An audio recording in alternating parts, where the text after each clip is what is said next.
I'm finally free of that burden. Starting today, my parents are moving into my house. After my parents passed away, my husband Mike stood in front of the ruins of our family home and said, "Hurry up and bring the inheritance here." I was shocked and asked, "What are you talking about? Have you lost your mind?" I couldn't help but laugh. Mike and my in-laws looked confused, so I told them the truth. My name is Misery Nathaniel. I was born the eldest daughter to ordinary parents who were office workers. I have one brother.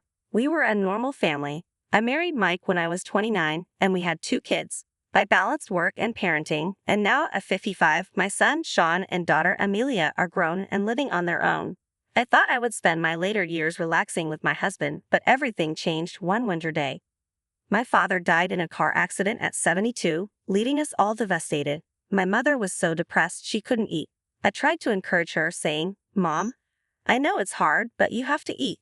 She replied, "I know, but I just don't have the appetite. It feels like something is stuck in my chest." My brother and I thought it was just grief, but she lost weight rapidly. We took her to the hospital and found out she had advanced cancer with about a year left to live. I hadn't had the chance to really take care of my parents. I had just lost my father, and now my mother was facing a serious illness. I was devastated, but I couldn't afford to grieve for long. My brother lived far away, so it was up to me to take care of my mother. I told Mike that I wanted to live with my mother to support her emotionally and physically during her illness. Mike's reaction surprised me. He sighed and said, "We just dealt with your dad's funeral, and now I have to deal with more of your family's issues." I suggested, "Can't you just drive her to the hospital and back? Maybe I can stay at my family home for a while to keep her company." Mike got indignant. "And who's going to take care of my meals while you're gone? What about the cleaning and laundry?" I felt hurt. I wanted to help my mother, but I couldn't do everything as before. Even if someone called me selfish, I wouldn't argue back. I knew my mother would say everything was fine, but I really wanted to do something for her. Mike finally said, "Fine, but I'm not helping with anything."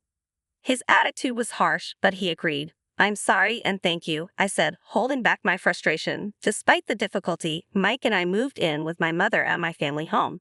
Before this, we had been living in a house provided by Mike's employer. Mike was an only child, and his father wanted us to live together with them eventually. We didn't plan to buy our own home and lived in company housing, which was convenient for work and only cost $600 a month. But now that we moved to my family home, we didn't have to pay rent, and we had more space. Living together had some benefits for Mike, too. True to his word, Mike didn't help with anything, but I was glad to live with my mother. Although she seemed energetic, she often felt weak and spent a lot of time resting during the day.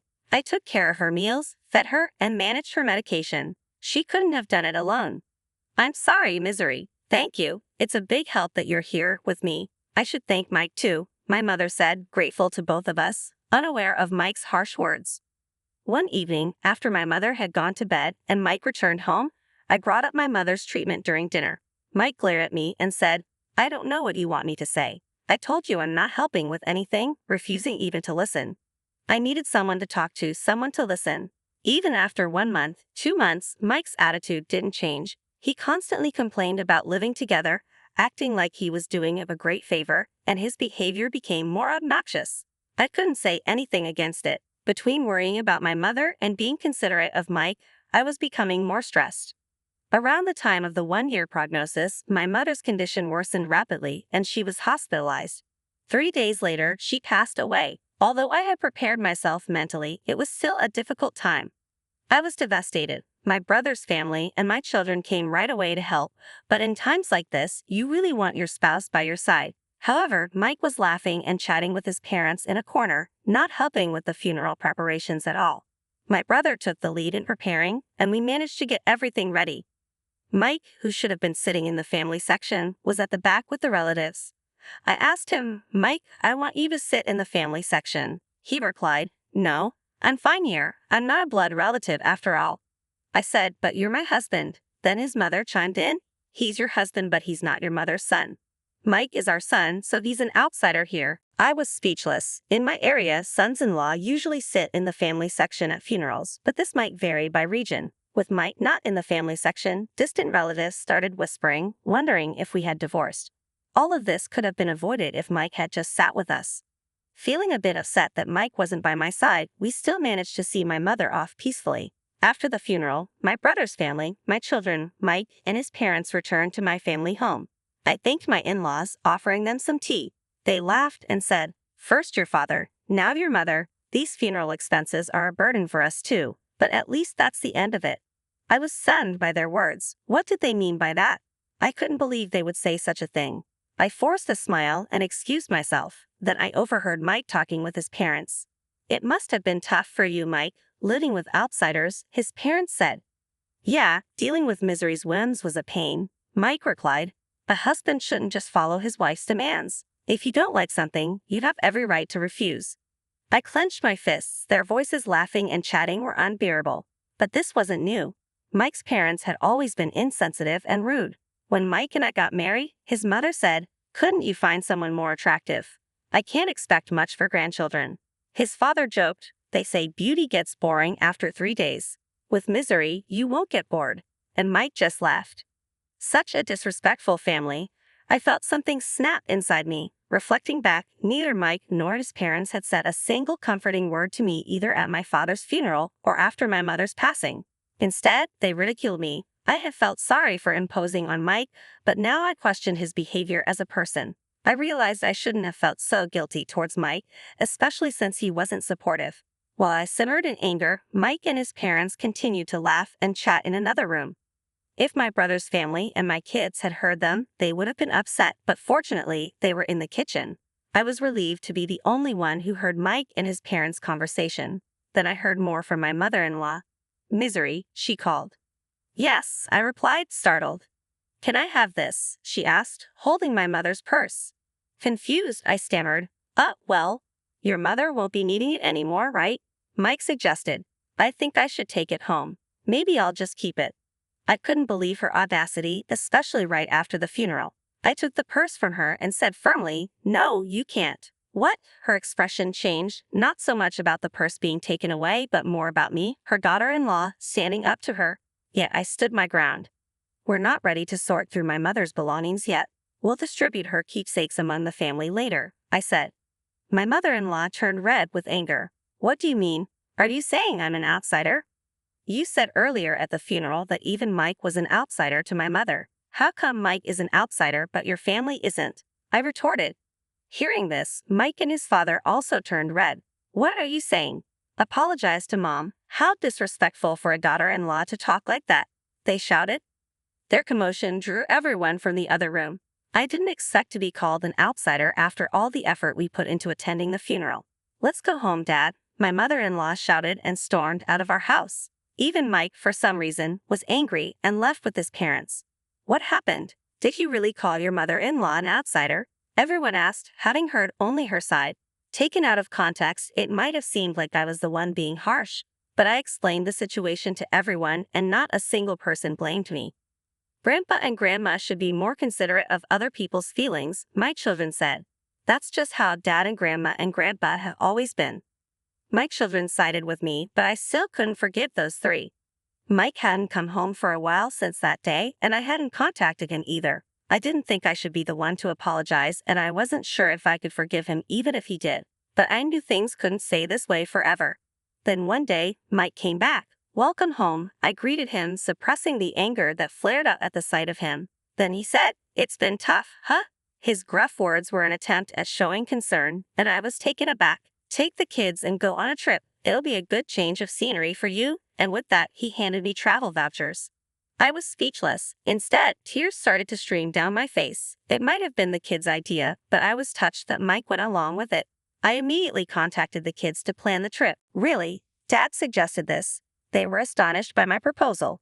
It seemed like it really was a gift for Mike. "I wonder if Dad feels bad about what happened," I said, laughing. I gratefully accepted the travel vouchers from Mike. "I'll be off then." "Yeah, take your time. Stay with the kids at their places too. Why not?" "Really, I can't be away that long." "Don't worry about me. I'll relax at my parents'. Just enjoy yourself." With that, Mike sent me off. Amelia was happy to have me visit, so before the spa trip, I stopped by her place and then Scenes. I hadn't been able to visit them while caring for my mother, so I helped out by cooking and freezing meals for them. "Mom, you should relax, but thanks. This really helps," they both said, delighted to have my cooking at home. This opportunity was all thanks to Mike's suggestion. And then came the eagerly awaited spa trip. I spent a relaxing time at the hot springs with my children. The weariness from caregiving and the sorrow of losing my parents seemed to have healed quite a bit. I was away for almost a week, but both my kids returned to their homes with bright smiles. That was fun. We should thank Dad for once. True, just this once, but I wonder if he's up to something, Amelia joked. Don't say that. Dad thought about us in his own way, I laughed. When I returned home, planning to share the memories with Mike and start our life anew as a couple, however, I was speechless. What the house is? I looked around in disbelief. Despite recognizing the location, the family home that should have been there was gone.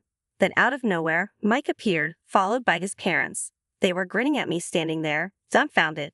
Mike, what's going on? I asked, trying to stay calm.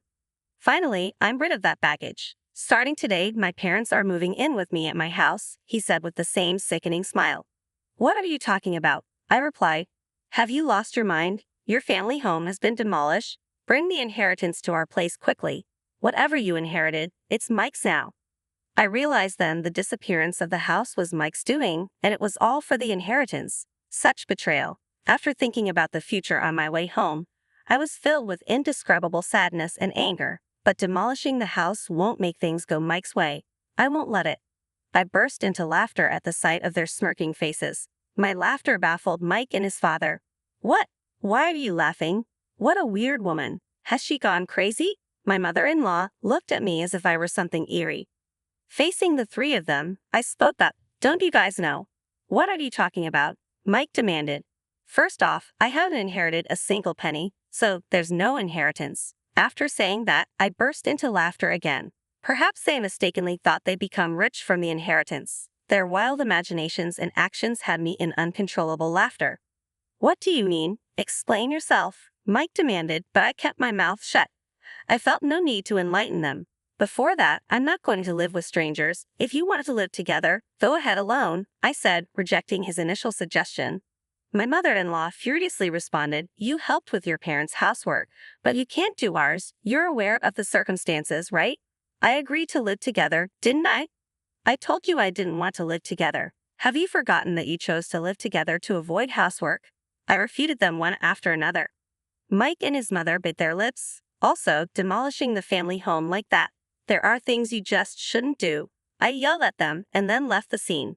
Behind me, Mike's voice called out, Where are you going? But I didn't look back. I needed to find a place to sleep for the night, and I really didn't want to see Mike's face. I immediately consulted a lawyer. Demolishing a house couldn't be that easy. The house was still in my mother's name. As I wondered which company had done it, an unbelievable truth came to light. Mike and his father had demolished it themselves. His father, who worked in demolition, enlisted the help of acquaintances and even rented heavy machinery. The planning was meticulous. Moreover, they even gave me travel vouchers to get rid of me. Tears welled up in my eyes at the realization of being deceived, and the frustration was unbearable. Is there any way to punish all three of them? I tearfully explained my situation. The lawyer smiled at me. Yes, there are several legal actions we can take. First, we can pursue criminal charges for the illegal demolition of the property. Since the house was still in your mother's name, they had no right to demolish it without proper authorization. We can also seek compensation for the property damage and any emotional distress this has caused you. Hearing the lawyer's words, I felt a glimmer of hope. Thank you, I said, wiping away my tears. Let's proceed with the legal actions. They need to be held accountable for what they've done. With the lawyer's support, I began the process of seeking justice. It was going to be a long and difficult battle, but I was determined to see it through. Mike, his parents, and their deceitful actions would not go unpunished. Mike illegally tore down the house that was in your mother's name. He could be charged with destroying property and have to pay for the damages. We should start by asking Mike and his parents for a formal apology. I agreed, and the lawyer quickly began taking action. A few days later, Mike called me, very angry about the legal notice he received. What's with this certified letter? Mike asked. Oh, you got it. You destroyed my precious house. Of course, you have to pay for it. We said we were moving to my parents' place, and I tore down a house that no one was going to live in. You should be thanking me, not asking for money. Now, bring the inheritance and come back home, he said arrogantly. Thank me for demolishing my house. Don't make me laugh. And what inheritance? It's not even settled yet. I shouted back on the phone. Mike was silent, clearly surprised by my anger, which I rarely showed. The reason I was laughing when the house was demolished was because I had already made a decision. I spent a whole year with my mother, and we talked about the inheritance. I told my brother I didn't want anything from it and to give it all to him. As a result, he got all the cash and stocks. He said I should have the house since he lived far away and couldn't manage it. The plan was for me to inherit the house, and if I wasn't going to live there, it could be rented out.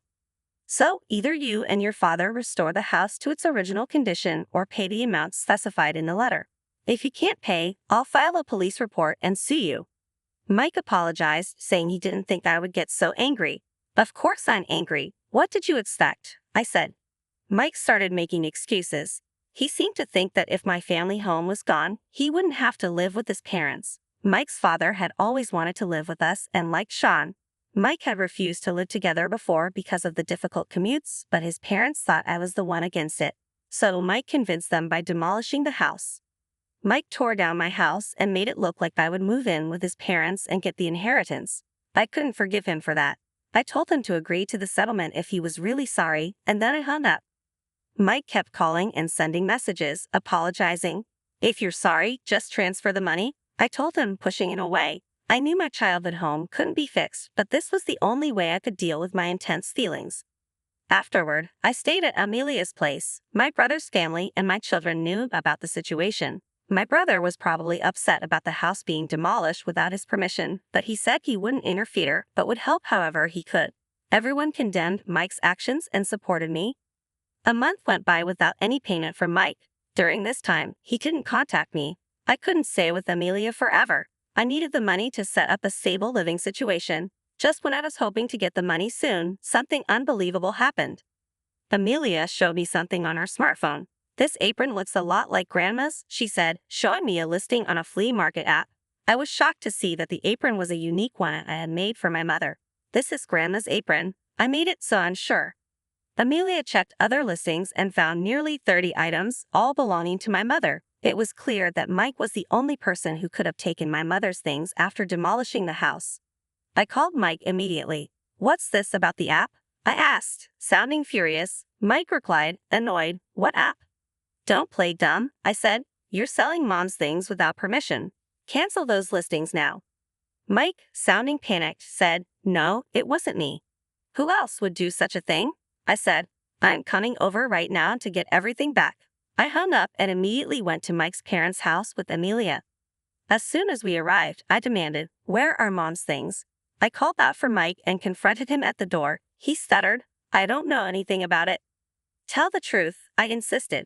Amelia joined me in pressuring Mike, who looked flustered. Mike's parents came out and Mike's mom greeted us with a smile. Amelia, angry, said, Grandma, tell Dad to tell the truth. Amelia told Mike's mother that she was selling Grandma's belongings, which had passed away recently. Mike's mom burst into laughter and Mike, looking troubled, kept insisting it wasn't him. Mike's mother then loudly declared, Mike is selling them. That's impossible because I am the one selling them. I felt a chill as Mike looked at his mother with a worried expression, as if to say, this is bad. Despite Amelia's shock, Mike's mother cheerfully continued, talking about how much work it was to pack everything and take nice photos for the app. She seemed unaware that she was selling stolen goods. I struggled to keep my anger in check and said, cancel the listings. Those things aren't yours to sell. Amelia, with tears in her eyes, pleaded with her grandmother. Mike's mother seemed annoyed. What's the big deal? I finally found a hobby I enjoy. I use what I can and sell the rest for a little extra money. It's good for keeping my mind sharp. I'm the only grandma left, so Amelia wants me to stay healthy and live long, right? She said nonchalantly. Pleading with her was useless. With no sign of remorse, I decided that if talking wouldn't work, action was needed. I said to Amelia, let's go. I pulled her out of the house and we went straight to the police station. I wasn't planning to report the house demolition, but theft was different. I explained to the police that my mother's belongings were being stolen and sold. They acted quickly and Mike's mother's account on the flea market app was suspended. I called Mike on the way back from the station. I had your mother's account shut down. You knew about this, right? You're involved too. I filed a police report. Please cooperate with the investigation. Mike panicked. We're family, right? Please withdraw the report. Family, I replied. You haven't paid for the house demolition or the alimony? and there's no sign of remorse. I'm not heartless, though. Despite everything, I still have feelings for you since we've lived together for so long. I'll wait for the money, but I won't forgive the theft. Return everything. And Mike, your father, looked quite ill. Has he seen a doctor? What? Mike asked. I'm not a monster. I'm just passing on that message, I said and hung up. Mike's father, whom I had just seen, looked alarmingly thin and had been very pale. Mike called and asked me to come over to his parents' house. When I arrived, I was stunned to see Mike and his mother standing in front of their house. The scene was filled with heavy machinery and trucks from a demolition company. Their house was being torn down right before our eyes. What's going on? It's my house. I can do what I want with it, Sean said, appearing out of nowhere with a satisfied look as he watched the demolition. Sean, what are you doing? Stop this right now, I shouted. Stopping it now won't make it livable anyway, Sean replied, ignoring our pleas. Mike's mother and Mike begged Sean to stop, but he just laughed. Did you forget what Grandpa and Dad did to Mom? Grandma, you were awful to Mom too, right? Did you ever apologize? Sean's smile turned into a sharp glare, and Mike's mother and Mike fell to their knees. The machinery continued to loudly tear down their house. I felt a sense of relief watching this. Later, Mike finally paid for the damages and compensation from the inherited assets. Sean managed to retrieve and safely return the stolen items that Mike's mother had taken from my mother. You always have me and Amelia, Sean said, and I finally cried tears of relief. Mike and his mother, having lost their house and all their money, were now living in a company house. Mike and I had moved out of the company house, but now Mike and his mother had to return, becoming the subject of rumors. I explained the whole situation to the wife of one of Mike's colleagues with whom I was on good terms. Mike and his mother would likely have a hard time living in the company housing, but it was their own fault.